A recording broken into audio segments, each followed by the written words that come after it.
हरियाणा सरकार ने पिछले महीने भारतीय बीज अधिनियम 1966 की धारा 19 में संशोधन किया। इसके बाद हरियाणा सीड्स और पेस्टिसाइड एक्ट 2025 लागू किया गया। लेकिन इसके बाद से हरियाणा में जो सीड्स और पेस्टिसाइड डीलर्स और जो सेलर्स हैं वो हड़ताल पर चले गए। नमस्कार, मैं हूं हिमानी देवान और आज की इस एक्सप्लेनर वीडियो में हम बात करेंगे इसी पूरे मुद्दे पर, जानेंगे कि क्या है ये सीड्स और पेस्टिसाइड एक्ट 2025 और क्यों इसे लाया गया, क्यों पुराने एक्ट में बदलाव किए गए और इससे किसानों को क्या फायदा होगा। और अगर फायदे की बात है, किसानों के फायदे की बात है, तो इसे लेकर हरियाणा में ही हड़ताल क्यों हो रही है। तो इस मुद्दे पर बात करने के लिए मेरे साथ होंगे किसान तक के एडिटर मिस्टर ओम प्रकाश, और उनसे मैं जानूंगी इस पूरे मुद्दे की पूरी पड़ताल और आपको मिलेगा हर सवाल का जवाब। तो आपका बहुत स्वागत है इस एक्सप्लेनर वीडियो में। तो क्या है ये पूरा मुद्दा और क्यों किया गया इस एक्ट में बदलाव? पहला सवाल मुझे लगता है यही है कि एक एक्ट था 1966 वाला और अब उसमें संशोधन करके एक्ट 2025 लाया गया, तो क्यों पड़ी बदलाव की जरूरत? क्या है ये पूरा मुद्दा? धन्यवाद हिमानी जी आपका। क्योंकि ये मुद्दा इतना बड़ा है कि किसान सालों से इससे पीड़ित हैं और ये एक तरह से जो हरियाणा सरकार ने अभी शुरू किया है, ये एक तरह से हम कह सकते हैं शुद्ध के लिए युद्ध है। शुद्ध के लिए युद्ध है। हाँ, शुद्ध के लिए युद्ध है और जिससे किसान सालों से पीड़ित रहे उससे, क्योंकि अब जो नायब सिंह सैनी हैं ये किसान परिवार से आते हैं, खुद किसानी की है, ये इस चीज़ को जानते हैं कि जो किसानों की सबसे बड़ी परेशानी क्या है। तो बीज अगर सब खराब मिल गया, खाद अगर खराब मिल गई और पेस्टिसाइड खराब मिल गया, तो उसका पूरी मेहनत 4-5 महीने का, एक फसल का सीजन जो 4-5 महीने का होता है, सब बराबर हो जाता है। तो इसीलिए ये शुरुआत की गई है।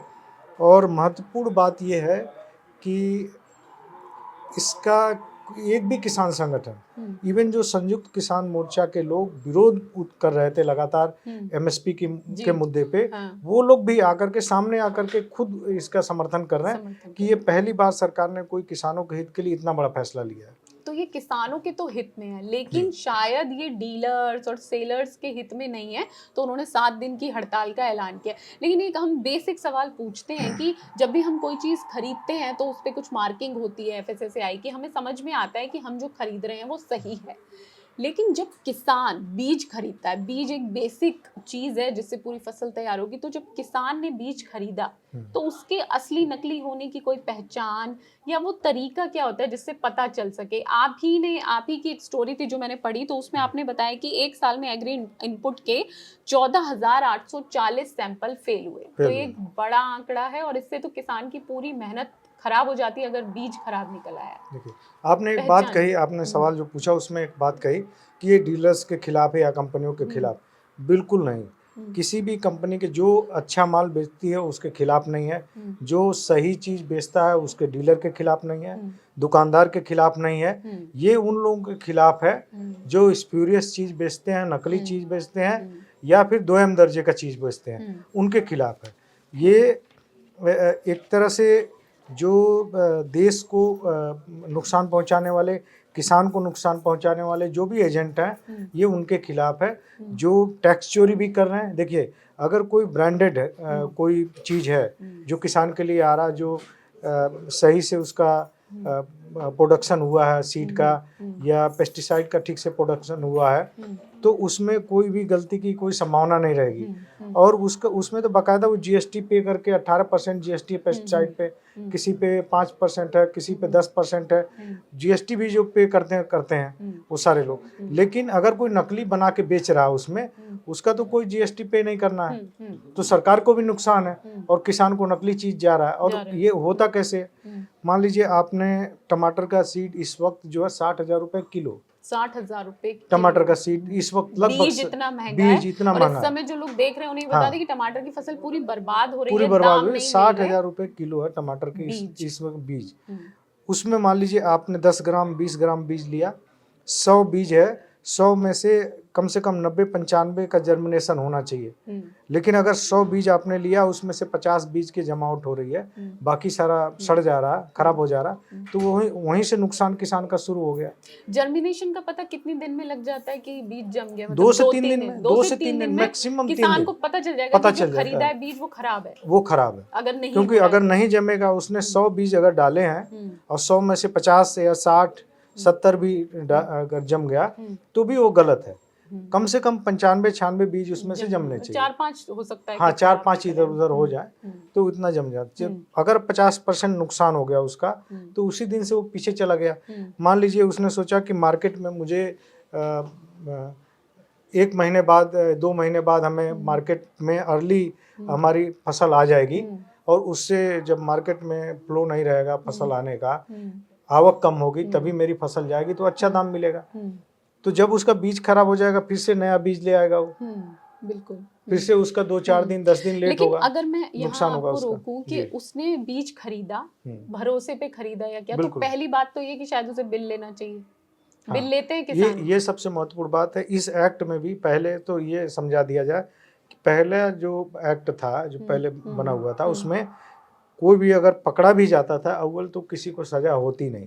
अच्छा। किसी को सजा हो भी गई तो सिर्फ 500 रुपए, दर्शकों को ये जानना बहुत जरूरी है कि सिर्फ 500 रुपए दे करके वो छूट जाता था। किसान 500 से 1000 रुपए का जुर्माना। किसान को लाखों रुपए का नुकसान हो जाए इसका कोई मतलब नहीं। कानून ये कहता था 500 वही मिनिमम चार्ज लगा के उनको छोड़ देते थे। अब जो किया गया है वो किया गया है कि आपको 5 लाख रुपए तक का जुर्माना लगेगा, 1 से 5 लाख रुपए तक का। और उसमें सबको लिया गया। अगर सीड खराब हुआ तो सीड बनाने वाली कंपनी, उसका डीलर, रिटेलर, सब लोग उसके चपेट में आएंगे। मतलब जड़ से लेके आखिर जो मार्केट तक बीज बेच रहा है वो। तो पहली बात जो अभी हमने कही कि आप बिल जरूर खरीदे जब भी आप बीज ले रहे हैं, कि जैसे कि कहा जाता है कि हर चीज का बिल होना चाहिए। बिना बिल के अगर आप बिल खरीदते हैं तभी आप क्लेम कर पाएंगे कोर्ट में या जिला कृषि अधिकारी के यहाँ। तभी कि ये पेस्टिसाइड खराब था, इससे फसल खराब हो गई, या ये बीज खराब था, इससे फसल का जर्मिनेशन नहीं हुआ, या प्रोडक्शन नहीं आया। ये भी हो सकता है कि आपका जर्मिनेशन हो जाए, आपने पौध को ट्रांसप्लांट कर दिया और वो टमाटर तैयार हो गया, लेकिन उसमें फल नहीं आ रहे। अच्छा, ये भी हो सकता है। ये भी है। हाँ, ये भी शिकायत हो सकती है, तब भी शिकायत हो सकती है। अच्छा, और वो उसको किसान को तो नुकसान हुआ उसका। तो ये प्रावधान किया गया कि आप बिल लीजिए, बिल पे जीएसटी पे करिए, कच्चा बिल मत लीजिए, पक्का बिल लीजिए, और उसमें दुकानदार की मुहर लगवाइए।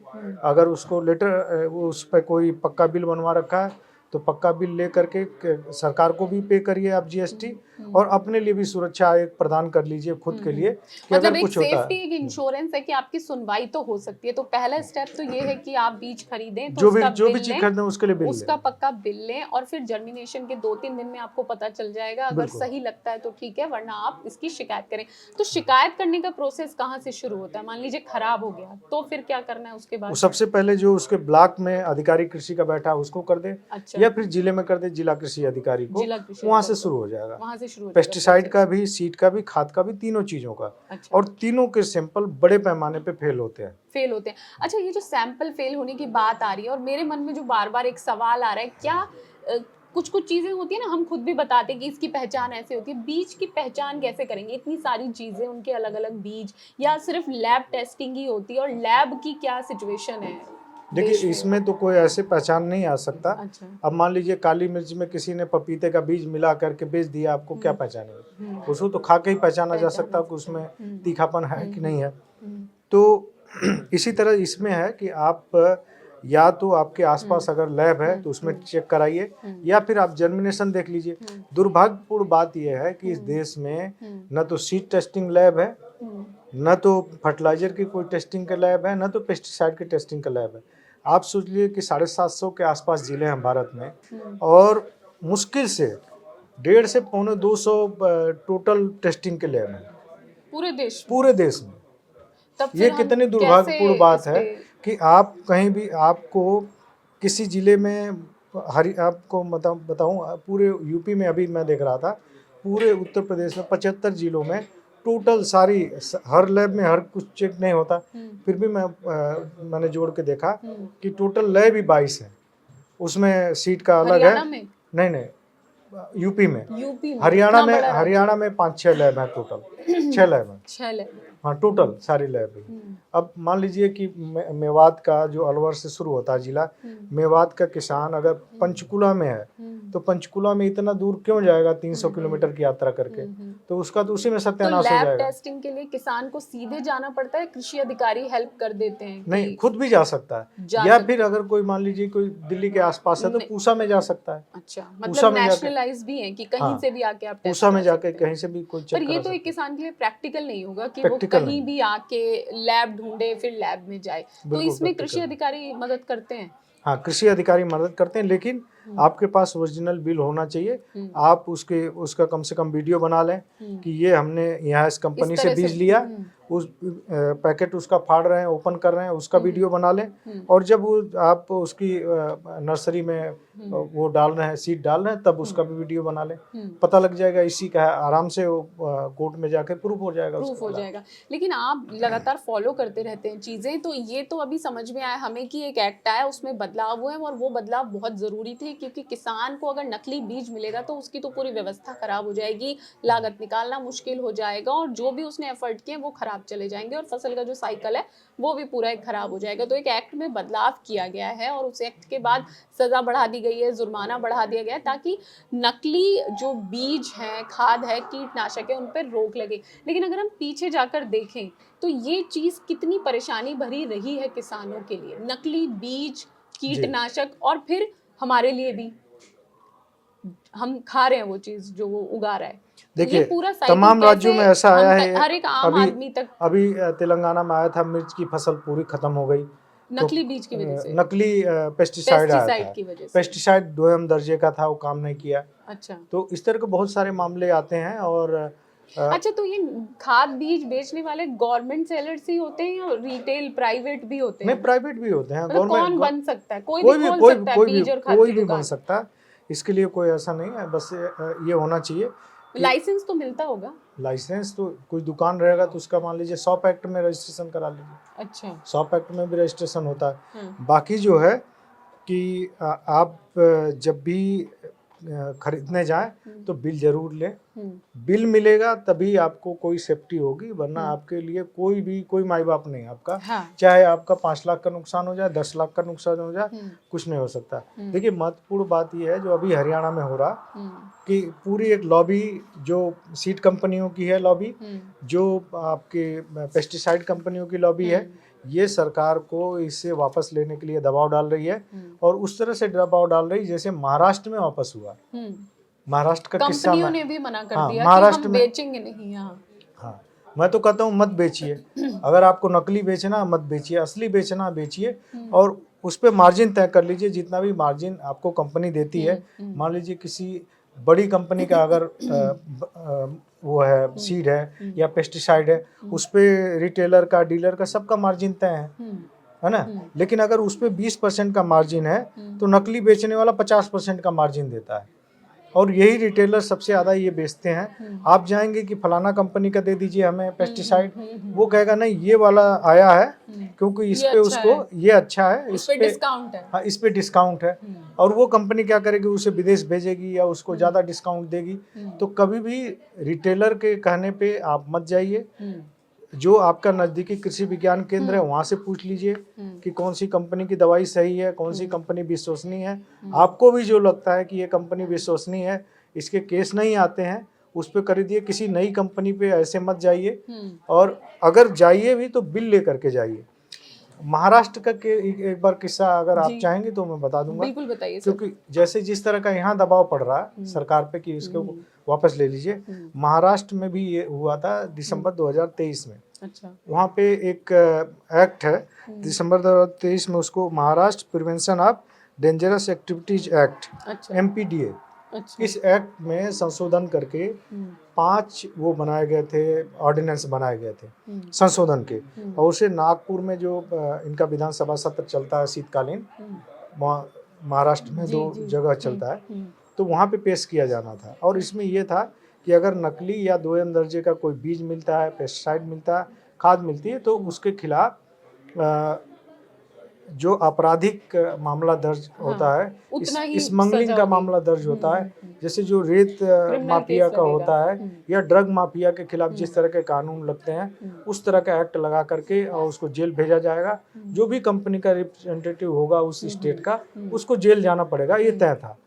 उसको दबाव में डाल करके ये सारे इंडस्ट्री वालों ने, बीज वालों ने, खाद वालों ने, पेस्टिसाइड वालों ने महाराष्ट्र सरकार को वापस लेना पड़ा। ये बहुत दुर्भाग्यपूर्ण बात है। तो किसानों का फेवर नहीं किया गया, नहीं किया, कंपनियों का फेवर फेवर किया इन्होंने। और मैं तो यही कहूंगा कि नायब सिंह सैनी सरकार को इसे वापस लेना नहीं चाहिए और दबाव में नहीं आना चाहिए। हाँ, दबाव में नहीं आना चाहिए। जितने भी किसान संगठन है सब आपका सपोर्ट कर रहे हैं, चाहे वो पक्ष हो विपक्ष हो। तो ये शुद्ध के लिए जो युद्ध आपने छेड़ा है और जो नक्कालों पे वार किया गया, ये जारी रखना चाहिए ताकि किसानों को नुकसान ना हो। किसानों के हित में तो यही बात है कि जो एक्ट लाया गया वो सही है, लेकिन चलते चलते एक कमेंट आया है हमारे पास। लोगों का एक सवाल था कुछ एक्सपर्ट्स का जो इसका विरोध कर रहे हैं, जो सेलर्स हैं या डीलर्स हैं, उस पे आप क्या कहेंगे? उनका कहना था कि नए प्रावधान के तहत अगर बीज का अंकुरण 80% से कम हुआ है तो उत्पादक और डीलर के खिलाफ कार्रवाई होगी। 80% कम हुआ है, जबकि कम अंकुरण के पीछे बहुत सारे कारण हो सकते हैं, मौसम की स्थिति या निष्क्रियता अवधि या अन्य कारण भी अंकुरण को प्रभावित कर सकते हैं। तो वो इस चीज को लेके, इस फैक्ट को बताते हुए विरोध कर रहे हैं कि ये गलत प्रावधान है। नहीं, इसमें देखिए मेजर पार्ट ये होता है, जो भी साइंस को लोग जानते हैं, अगर सीड अच्छा है ना, तो जर्मिनेशन 90% से ऊपर होगा। अच्छा, हमेशा अगर मिलावट है तभी 80% तभी उसके नीचे आएगा। 90 से कम इतना नहीं होगा। 2%, 4%, 10%, इतना मान ले कि 10% बीज सड़ गया। या पेस्टिसाइड का मान लीजिए कि पेस्टिसाइड आपने लिया कि किसी कीड़े को मारने के लिए, आपने मान लीजिए गुलाबी सुंडी के लिए, जो कॉटन का इस टाइम सबसे बड़ा दुश्मन बना हुआ है, उसको मारने के लिए आपने लिया। उसके लिए आपने खर्च किए 5,000, 10,000, 20,000, जैसा आपका जिस एरिया है खेत का, और वो गुलाबी सुंडी मरा नहीं, तो आपका आर्थिक नुकसान हुआ और खेत भी साफ हो रहा है, तो आपको दोहरा नुकसान हुआ। तो क्यों नहीं आपके ऊपर कार्रवाई होनी चाहिए? बिल्कुल, है ना। और सारे कोई भी किसी भी साइंटिस्ट से पूछ लीजिए, वो सब लोग यही कहेंगे कि अगर कोई मौसम की जो वो है या फिर नमी नहीं है जमीन में, तो उसमें खराब होगा, 2-4% खराब होगा। ऐसा थोड़ी 20% खराब नहीं होगा। 20% बिल्कुल खराब नहीं। अच्छा, तो ऐसा भी होगा ना, एक्ट में जो गाइडलाइंस बनी होंगी वो साइंटिस्ट की राय मशवरे के बाद ही बनी होंगी, कोई ऐसे लेमैन ने सरकार एक्ट जब भी बनाती है बहुत तार्किक तरीके से बनाती है और बहुत नाप तोल के, बहुत सोच समझ के किसी एक्ट में संशोधन करती है।